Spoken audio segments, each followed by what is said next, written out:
یا ایھا الذین آمنوا من یرتد منکم عن دینہ، اے صاحبان ایمان اگر تم میں سے کوئی ایک بھی دین سے پھر گیا، بات ہو رہی ہے صاحبان ایمان سے، تم میں سے کوئی بھی اگر دین سے پھر گیا، فسوف یأتی اللہ بقوم، تو یہ مت سمجھنا، اب یہ میرا محاوراتی ترجمہ ہے، تو یہ مت سمجھنا کہ تمہارے جانے سے ہمارا دین لپٹ جائے گا، تمہارے جانے سے ہمارا اسلام ہی ختم ہو جائے گا، تمہارے چلے جانے سے امام بارگاہ کو تالا پڑ جائے گا، تمہارے جانے سے مسجد بند ہو جائے گی، تمہاری وجہ سے مجلس نہیں ہو رہی، تمہاری وجہ سے جلوس نہیں نکل رہا، یہ تمہاری وجہ سے سارے کام نہیں ہو رہے، تمہاری عزت ان کی وجہ سے،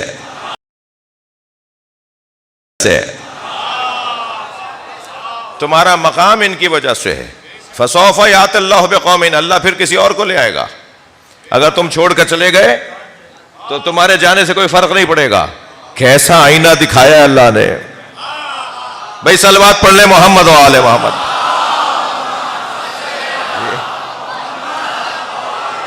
بہت بڑا مجمع ہے، باہر تک لوگ بیٹھے ہوئے ہیں، بلند تر صلوات پڑھیں گے۔ اللہم صل علی، بات آگے بڑھے، اللہ آئینہ دکھا رہا ہے، خبردار اپنے قد میں رہو، اپنے ہولیے میں رہو، اپنے کپڑوں میں رہو، باہر مت نکلو، اپنی حدوں سے باہر نہ نکلو، اپنے آپ کو سب کا وڈیرا مت مانو، اپنے آپ کو سب کا چودھری مت مانو۔ بہت سارے لوگوں کے وجہ سے بڑی خدمتیں ہو رہی ہیں، اور کچھ لوگوں کو تو کل کے جاتے ہوئے آج ہی چلا جانا چاہیے، اس لیے کہ ان کی وجہ سے کام رک رہے ہیں۔ تو اب ہر آدمی اپنے آپ کو تولے کہ وہ کہاں کس لیے کیا کر رہا ہے۔ یہ قرآن نہیں ہوتا نا تو آپ ناراض ہو جاتے مجھ سے، باتیں تھوڑی سی ایسی ہو رہی ہیں، یہ قرآن ہے، یہ آیت ہے، اللہ کہہ رہا ہے فسوف یأتی اللہ بقوم، پھر اللہ ایک اور قوم کو لے آئے گا، جاؤ گے تم ایک، آئے گی جمع، تم جیسوں کے جانے کا تو فائدہ ہی ہے، تم ایک جاؤ گے اللہ بہت ساروں کو بھیجے گا۔ تو اے صاحبان ایمان، کل کے جاتے ہوئے آج چلے جاؤ، اے صاحبان ایمان تمہارے جانے سے کوئی فرق نہیں پڑے گا۔ فسوف یأتی اللہ بقوم، اللہ ایک اور قوم کو لے آئے گا جس کے اندر یہ 6 صفتیں پائی جائیں گی۔ اب یہ 6 صفتیں نہیں ہیں، 6 کلاسیں ہیں، یہ 6 کلاسوں سے گزرو تو اللہ کی ولایت سمجھ میں آئے، یہ 6 کلاسوں سے گزرو تو رسول اللہ کی ولایت سمجھ میں آئے، اور علی کی ولایت سمجھنے کے لیے تو سلمان کا مزاج بنانا پڑے گا۔ صلوات پڑھ لیں ذرا نبی کی ذات پر۔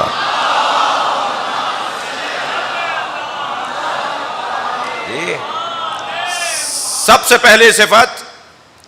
پہلی صفت یحبہم، اللہ ان سے محبت کرتا ہوگا۔ ارے کتنا بڑا کام ہے بھائی، اللہ ان سے محبت کرتا ہوگا۔ سب سے پہلی نشانی، پہلی علامت، پہلی صفت، اللہ ان سے محبت کرتا ہوگا۔ یحبہم یحبونہ، وہ بھی اللہ سے محبت کرتے ہوں گے۔ بات دو طرفہ ہے، معیار اتنا اونچا ہے۔ اچھا، اس وقت مجلس میں اسکول چلانے والے لوگ بھی بیٹھے ہوں گے، کالجز اور یونیورسٹیز کے پروفیسر حضرات اور وائس چانسلر حضرات بھی ممکن ہے بیٹھے ہوں یا سن لیں، ٹھیک ہے۔ اسکول کا جو ذمہ دار ہوتا ہے نا، وہ اتنا اونچا معیار رکھتا ہے، اسے اس سے فکر نہیں ہوتی کہ 1000 بچوں میں سے مثلاً 1000 کو پاس ہونا چاہیے، وہ پاس ہونے کو معیار قرار۔ میں بات ان کی کر رہا ہوں جو اسکول خدمت کے لیے چلا رہے ہیں، جو تعلیم کی خدمت میں کام کر رہے ہیں۔ وہ کہتا ہے کہ ان میں سے پھر مجھے ان چند لوگوں کو نکالنا ہے، یہ ماحول تو 1000 لوگوں کا ہے، تو اب کس معیار کی ولایت تک پہنچنے کے لیے کس معیار کو اللہ نے قرار دیا ہے، ایک کلاس بتا رہا ہے اللہ، کلاس کیا ہوگی۔ سب سے پہلے یحبہم، اللہ ان سے محبت کرتا ہوگا۔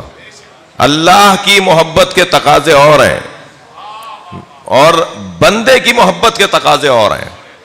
اللہ کی، میں تفسیر میں جاؤں گا تو مجھے خوف ہو رہا ہے کہ بہت دیر پہلے ہی ہو چکی ہے۔ یحبہم، آپ ترجمہ سن لیجئے، کہیں میرا دیکھتا ہوں کہ کہاں مجھے رک جانا چاہیے تھوڑی دیر کے لیے۔ یحبہم، اللہ ان سے محبت کرتا ہو، یحبونہ، وہ بھی اللہ سے محبت کرتے ہوں گے۔ تیسری صفت کیا ہے؟ اذلۃ علی المؤمنین، وہ مومنین سے اکڑتے نہیں ہوں گے،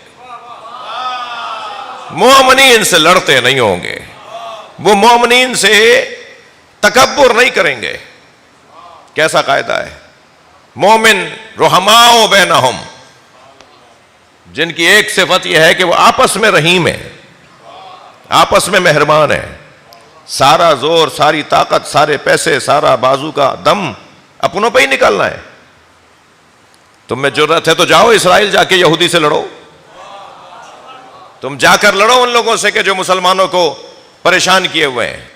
مگر نہیں ہے تو سارا زور اپنوں پہ نکالنا ہے. ساری لڑائیاں آپس میں ہی ہونی ہیں. میں عمومی بات کر رہا ہوں، آپ کو کوئی خفا نہ ہو میری بات سے. آپ کی تو بات ہی نہیں ہو رہی.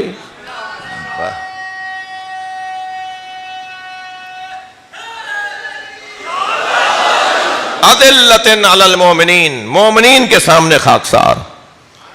یہ تیسری صفت. چوتھی صفت سنیں گے، اعزۃ علی الکافرین، مگر کافروں سے وہ اکڑ کر بات کرتے ہوں گے.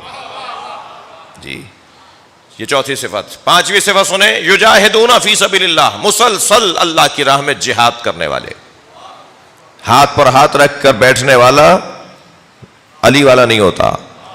مسلسل جد و جہد، مسلسل کوششیں، کچھ نہ کچھ کرتے رہنا، کچھ نہ کچھ خدمت کرتے رہنا. یجاہدون فی سبیل اللہ. اور پھر چھٹی صفت، لا یخافون لومۃ لائم. میں تو کہتا ہوں یہ جو چھٹی صفت ہے نا، اسے لیڈر حضرات قومیات کے لوگوں کو اور مخلص لوگوں کو جب دل آزاریوں کا سامنا ہوتا ہے تو انہیں فریم کروا کے اپنے گھروں میں لگانا چاہیے. آتے جاتے آیت کے اس حصے پہ جب نگاہ جائے گی تو سب لوگوں کی دل آزاریاں اس ایک آیت سے ازالہ پا جائیں گی. اور وہ جملہ کیا ہے؟ لا یخافون لومۃ لائم. آیت کا حصہ، خبردار ملامت کرنے والوں کی ملامت سے وہ خوف زدہ نہیں ہوتے. ساری دنیا مذمت کرتی رہے، اللہ راضی ہے. سب مذمت کرتے رہیں، رسول اللہ خوشنود ہے. ساری دنیا ایک طرف ہو جائے، علی مولا راضی ہے. کوئی پریشانی کی بات نہیں ہے. ہونے دیں ساری دنیا کو ایک طرف. میرا ضمیر مطمئن ہونا چاہیے. اندر کا سپاہی آواز دے. کسی باہر والے سپاہی سے روک ٹوک کی ضرورت کیا ہے؟ اندر سے آواز آئے کہ تم سچے ہو، تم صحیح ہو، تم حق پر ہو. اور اگر اندر سے ہی مذمت آ رہی ہے، اندر سے ہی ناراضگی آ رہی ہے تو بس یہ کمزوری ہے. لا یخافون لومۃ لائم. 6 صفتیں ہو گئیں. اللہ ان سے محبت کرتا ہے، وہ اللہ سے محبت کرتے ہیں.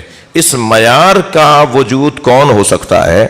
ہمیں اس معیار کا وجود ایک تو خیبر کے میدان میں نظر آیا. بھائی جو بات سننا چاہ رہے ہیں وہ تھکے نہیں، اپنی آوازوں کو آزاد کریں گے. محفل مجلس کے اندر بیٹھ کر ہمیں ثابت کرنا ہے کہ ہم مجلس میں بیٹھے ہیں. خیبر کا میدان ہے، 40 دن تک جنگ لڑی جاتی رہی، فتح نہیں ہو رہی تھی. تو نبی نے فرمایا کل میں علم اسے دوں گا، لَأُعْطِيَنَّ رَایَةً غَدًا رَجُلًا كَرَّارًا غَيْرَ فَرَّارٍ يُحِبُّهُ اللَّهُ وَيُحِبُّهُ اللَّهُ وَرَسُولُهُ. کل میں علم اسے دوں گا جو کرار ہوگا، مرد ہوگا، غیر فرار ہوگا، اللہ اور اللہ کا رسول اسے چاہتا ہوگا، وہ بھی اللہ اور اللہ کے رسول کو چاہتا ہوگا. صلوات بر محمد و آل محمد.